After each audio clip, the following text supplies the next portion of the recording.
My name is Patrick Lewis. I'm on staff here at the church overseeing our regional college ministry. It's a privilege to be able to share with you guys this morning to preach and continue our sermon series on 1 Peter. I actually became a Christian when I was in college because another student who was a Christian decided to join the fraternity that I was in so he could share his life with us and along the way also share the gospel.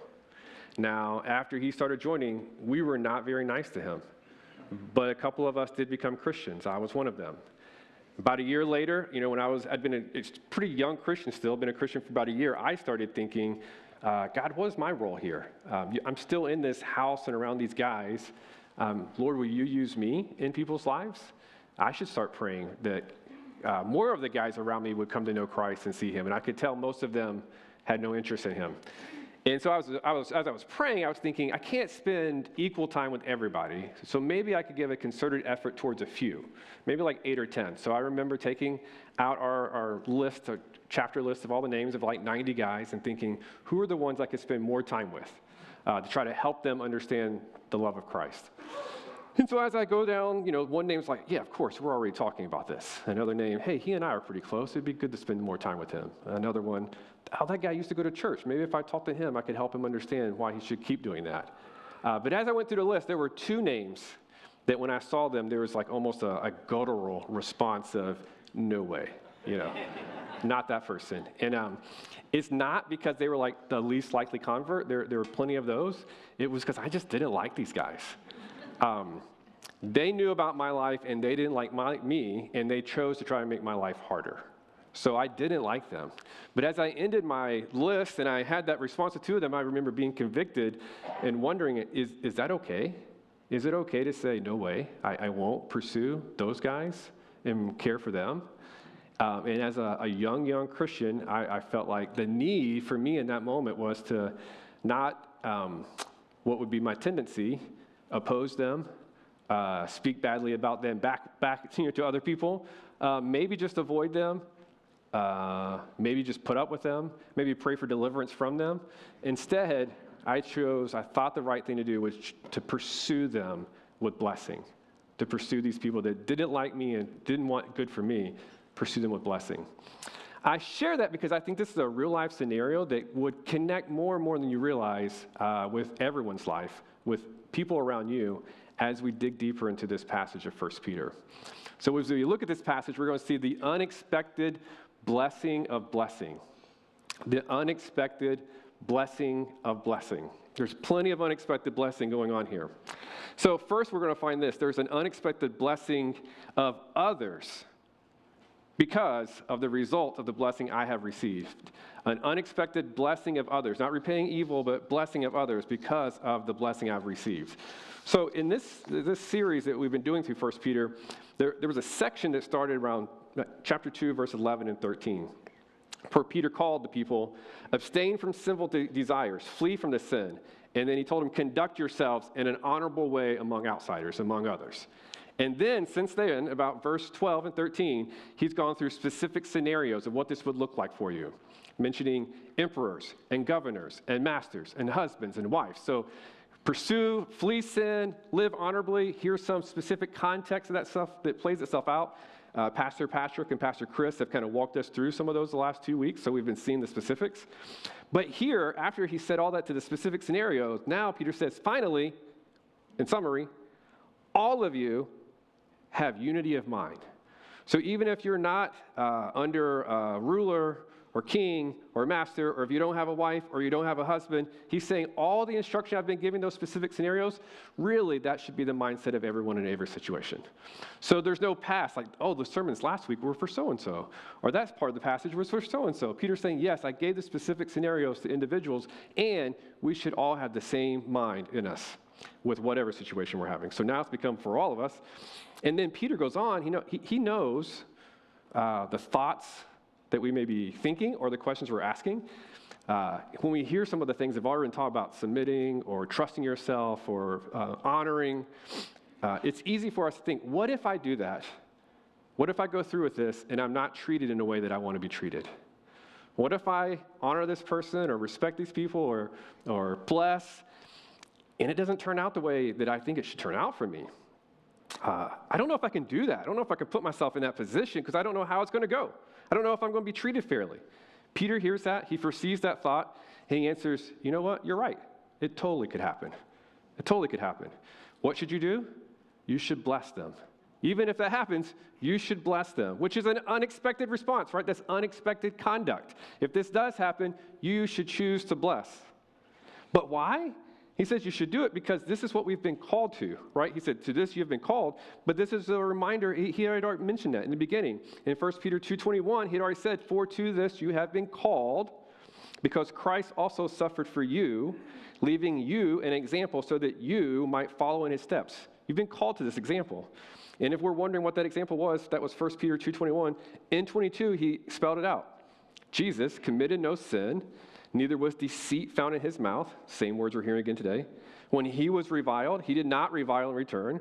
When he suffered, he did not threaten, but continued entrusting himself to him who judges justly. So it's the same language. Peter's just calling us again to, hey, you were called to that. Remember you were called to it, and we've seen it in Jesus' life. This is something you've been called to. Calling's even greater. This whole passage started, I told you 2:12 is when he said, abstain from sin and live this conduct among others like this. Comes right after 2:9 where he had said, you are a chosen race, a royal priesthood, a holy nation, a people of his own possession, that you might proclaim the excellencies of him who called you out of darkness into his marvelous light. Once you were not a people, but now you are God's people. Once you had not received mercy, but now you have received mercy. So this is just a continuation of the same specific teaching, but he's reminding us, why is this true? Because you've been called to this. You've been called to this, out of darkness and into light, in marvelous light, to proclaim excellencies. And so as a result, as a result of this amazing blessing that we have been receiving, he's calling you to choose to bless others. So if I return just for a second to that story I was opening with, what's it look like to choose to start blessing, to not repay evil for evil? When I first started taking the steps to care for those guys, to pursue them and bless them, it was just weird, right? They didn't like me. So give quick categories. I would say one was my political enemy and one was my social enemy. At that point, I was the president of the fraternity, and this other guy really thought he should be the president, and he didn't understand why in the world he wasn't in charge, or he always would let me know it, or others know it, so he did not respect me. And then the other guy knew I'd become a Christian, and my life had changed, and he found pleasure in trying to talk about disgusting things just to get under my skin. You can imagine. So when I chose, all right, let's pursue these guys. So I talked to the political enemy. What's going on, man? What do you want? Nothing. Just wanted to see what's going on. What do you want? Want to go grab some lunch? Why? I'm hungry. Maybe you want to eat. I don't know. It's like, no, I don't want to eat lunch with you. Well, we'll try again next week. It's not easy, right? I'm wondering, is this what I'm supposed to do? Is this supposed to work? Go to the other guy. What's going on, man? Profanity, obscene story. Oh, well, how are classes? Vulgar response, obscene story, this. Want to play pool? Vulgar, profanity, this. Nice shot. You're really good at this, so blah, blah, blah, blah. I'm just wondering, what am I think I should do this, but what am I doing, right? It was weird. But gradually, the relationship started to change.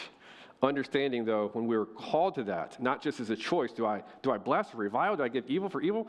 When I'm called to bless, we start taking steps to obey that, even if we don't know what it's supposed to look like. Peter takes it further, though. You don't just do this because you've been called to it. He then ties it to the promise of obtaining a blessing. And in part 2, we see the unexpected blessing or praising of God as we experience the blessing of God. Next, we start seeing this, the unexpected praising and blessing of God ourselves as we experience this blessing. See, there is a long-term eternal blessing, and there is blessing for today. Here he mentions the eternal inheritance, and he brings it back later. There is this eternal inheritance that we're looking for, and part of our hope is based on what is to come. But it's not only that. Peter's also pointing out there's blessing for today. Now, he references 3 Old Testament passages, and he's again anchoring this teaching that this is consistent with what the Lord has said before. We're anchoring it in here, but we're also understanding the Old Testament through the lens of Jesus and understanding his life there. And as he takes us back to these Old Testament passages, they are consistently talking about blessing now, not just blessing to come. He asked the question, quoting Psalm 34, Who wants to love life? That sounds current. Who wants to see good days? That sounds current. He already had mentioned Psalm 34 earlier in this letter when he said, taste and see that the Lord is good. That's present. Later in all other places in 34, he mentions how happy the person is who takes refuge in the Lord. And then Psalm 37, he's speaking of the eyes of the Lord are on the righteous. The Lord hears, his ears are open and he hears the prayers, current. Psalm 37 also talks about living securely and God giving you the desire of your heart or your righteousness shining like dawn. There's all these current blessings going on as you trust the Lord and obey him. So there is this eternal hope that we have, but there's also a current blessing that we can experience. But let's look a little bit closer at Psalm 34.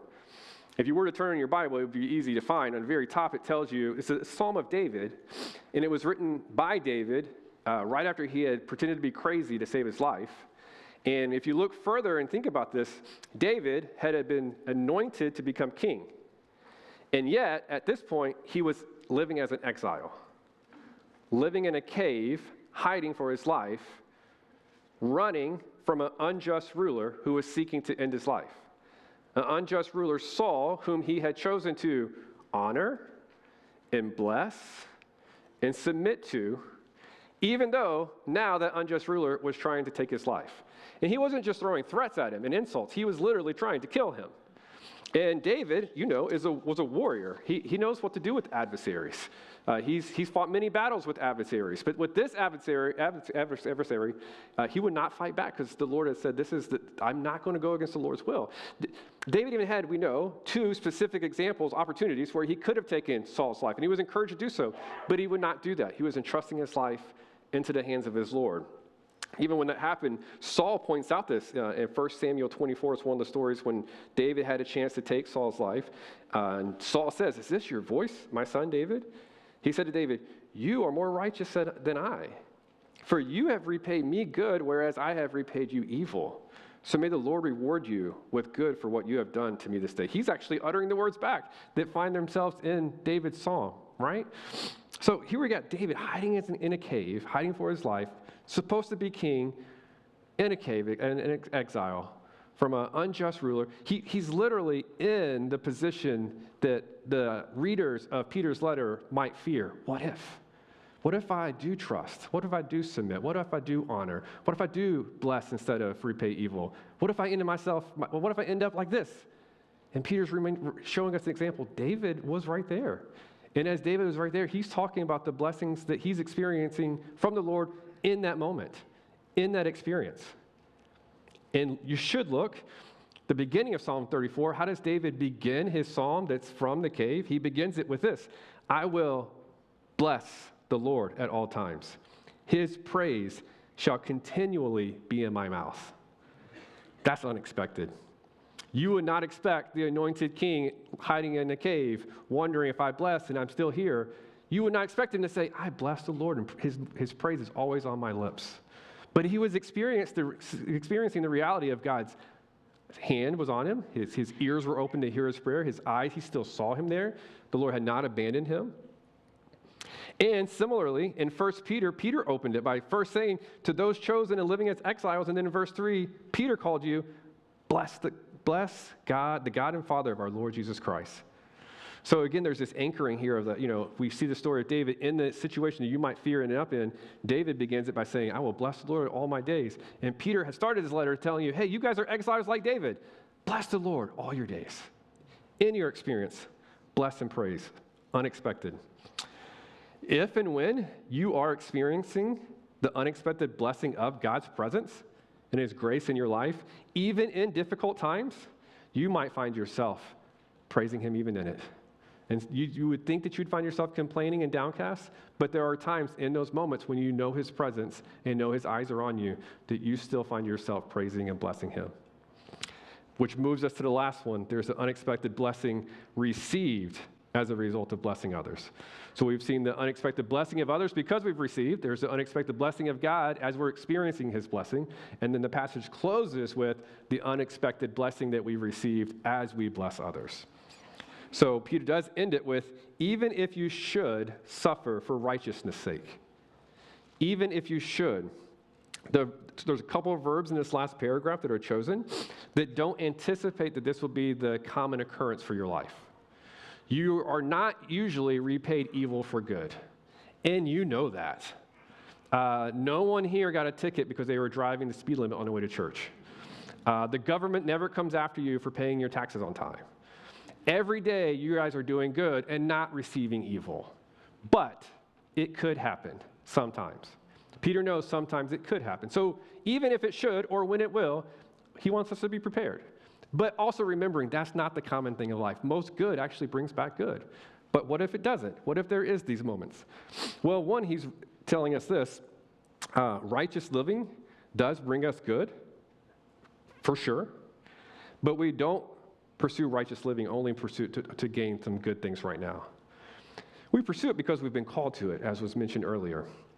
And really, this language in this last part here reminds us of Jesus' teachings in the Beatitudes when he ends the Beatitude, the last couple of those, when he says, "Blessed are those who are persecuted for righteousness' sake." Why? For theirs is the kingdom of heaven. In verse 11, Matthew 5:11, "Blessed are you when others revile and persecute you and utter all kinds of evil against you falsely on my account. Rejoice and be glad." Why? For your reward is great in heaven, for so they persecuted the prophets who were before you. One commentator stresses this with this passage: blessing may encompass the joys and riches of life, but for Peter, the privilege of living rightly because of Christ and suffering for it is nothing less than a blessing itself. It's a sign of God's favor and an evidence of one's salvation. Right after this, though, he mentions Isaiah 8. So it's one more Old Testament reference. And as he's reminding, even if you should suffer, there's a blessing here to know that you are God's chosen and that his hand is on you. He mentions Isaiah and quotes Isaiah where, it said, God had spoken through the prophet of Isaiah, "Have no fear of them and not be troubled." This was written to the southern kingdom of Judah as the allied nations of Aram and Israel were warring against them, and the larger power of Assyria was getting ready to come through and wipe out both of them. To these people who were surrounded by nations who were warring against them and the nations about to destroy everyone, he told them, do not be fear. Do not fear them. Do not fear what they fear. So Peter's using that language to us, like, don't fear your enemies, but referencing it to a place where there was actually kingdoms coming to invade and wipe out people. Again, kind of elevating. If you think, you might say, you don't know what it's like. You don't know my situation. Can I really not fear the things that could happen to me if I honor these people or submit and bless them? He reminds you, hey, the Lord said this to people who were getting ready to potentially be destroyed by armies. This was his word to them. And right after he told them that, in 8:12 and 8:13, Isaiah 8:13, he followed it by saying, "But the Lord of hosts, him you shall honor as holy. Let him be your fear. Let him be your dread." Which is just like what Peter is saying right here after he quotes that in 8:12, do not fear what they fear. He says, though, instead of the fear of the Lord of hosts, he says, only honor the Lord, Christ as your Lord. So he's pulling us to the same thing. Do not fear those things. But really, it's a misplaced fear. Do you fear the things that could happen, or do you have a fear and trust in the Lord? To honor the Lord, to honor Christ as Lord, is to trust him, is to follow him, is to obey him, is to decide that he's more valuable than even your preferred circumstances. But as he says all this, then Peter sets us up one more thing. He says, if you are conducting yourself this way, people are going to ask why. Why are you doing this? Why do you live this way? Why don't you do that? So Peter's been giving us instruction. He started with saying, conduct yourselves among Gentiles in a way that's honorable. And then he gives all these specifics and all these specifics and all these specifics. And even if it gets hard, still bless them and trust the Lord. And he's like, guys, if you do this, people are going to wonder why. Be ready. It's going to happen. Don't do it just for that. Do it because you're honoring the Lord. But people are going to wonder, why are you doing this? Why are you living this way? So you need to be ready. He says, be ready. Always be prepared to make a defense to anyone who asks you for a reason for the hope that is in you, yet do it with gentleness and respect. Notice what Peter says they will ask about. He says they will ask about your hope. Your hope. In chapter 1:3, he had said, we have been born again into a living hope. And in the last so many chapters, so many verses, he has been describing what a living hope looks like. Living hope changes the way you conduct yourselves, leads you to live a different life. And as you do that, people will wonder, why, they may suggest your hope is misplaced. They may think you're hoping in something that's never going to come, right? So that's why we're ready to explain it and why they might ask. Now, this verse, the being prepared verse, is one that's used for a lot. It is the theme, token verse for anything dealing with apologetics, giving a defense for the faith. And there's countless resources out there, and I'm sure there are some that are really good, and there's helpful there's some plausible sounding arguments that can make us wonder about what's going on with our faith. And there are good defenses that help us work through those things, and some of those resources help us out. But that's not what really is going on here. It's not really what's going on here. This is about being called to a living hope and honoring Christ by following him and obeying him and trusting him and choosing righteousness. And that will create opportunities for people wondering, why in the world do you live this way? More so, why is your hope like this? What is your hope in? Sometimes Christians aren't really ready to give a defense for the hope that they have in a way that's actually going to be understood by others. I wonder why that is. Can you give an explanation, defense for the hope that you have that's evident by your life? Maybe saying that you live this way because of Jesus or saying this way because you're a Christian is good. That's a good step. But it's kind of like if I were talking to, an engineer at Honda about the way something works. And I say, hey, how did you actually come up with that? And they say, it's just math, Technically, yes, math is like some foundation for engineering, or if I taught this, but there's more to it, right? I've talked to other engineers say that we have this equation, and we put this in here, and we can predict this by this, we can see this, and I'm like, wow, that's amazing that you can do all that. I still don't understand exactly how that works, but I'm amazed by you telling me a little bit more than just it's math. If people are asking us, what's your hope in? And the only thing you can tell them is Jesus, it's like saying it's just math. It's a true statement, but is there more? Is there more? When the question comes up, this is our chance to proclaim the excellencies of him who called you out of darkness, to proclaim his excellencies, to be able to tell them how Jesus drives and empowers and shapes your life. I would wonder, maybe some of us have trouble articulating why our hope is in Christ in a compelling way, is maybe because our hope is actually in other things more than we realize. Yes, you might believe in Jesus, but what's your hope in? And if your hope is in Jesus, is it really shaping your life? And if you were asking you about your hope, can you articulate it in a compelling way that Jesus is what drives me and he's the reward? Or is he just something I believe in and really my hope is in so many other things? So many other things. I close out my story with those guys in my fraternity and think about living this out. It actually ends better than even you might expect. You might wonder, are you going to tell me they became Christians? That would be fun. I can't tell you that because it didn't happen, at least at that moment. But there are 3 unexpected blessings that happen as a result of that. The first was this. Our relationship changed. We ended up with a good relationship. For most of us, if you're in that situation, you're just thinking, can I just put up with this person, Or can I just get away from this person? But God transformed a bad relationship into a good relationship.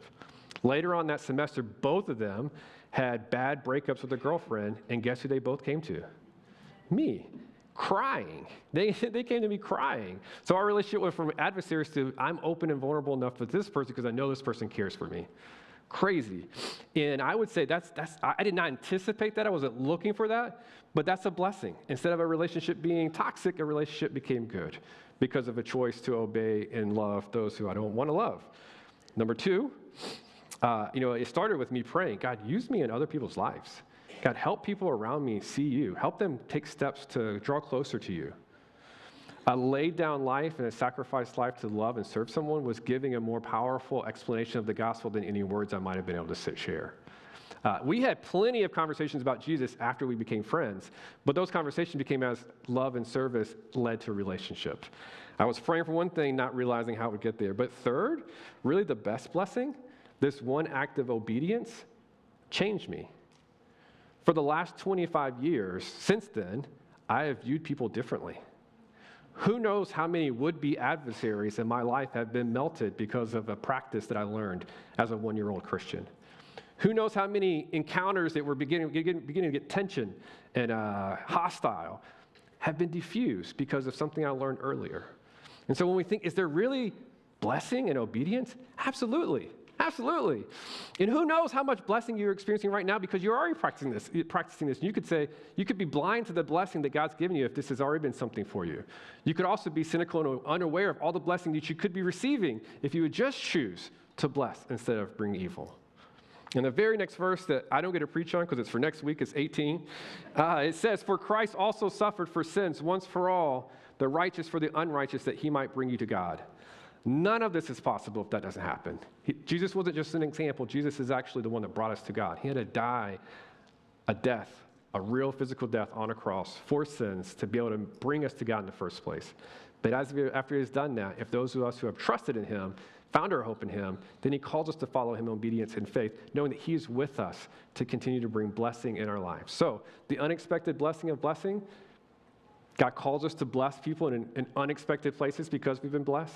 We find ourselves experiencing God's blessing in difficult times and even blessing and praising God in those moments. And as we continue to bless others, we find even more unexpected blessing coming back to us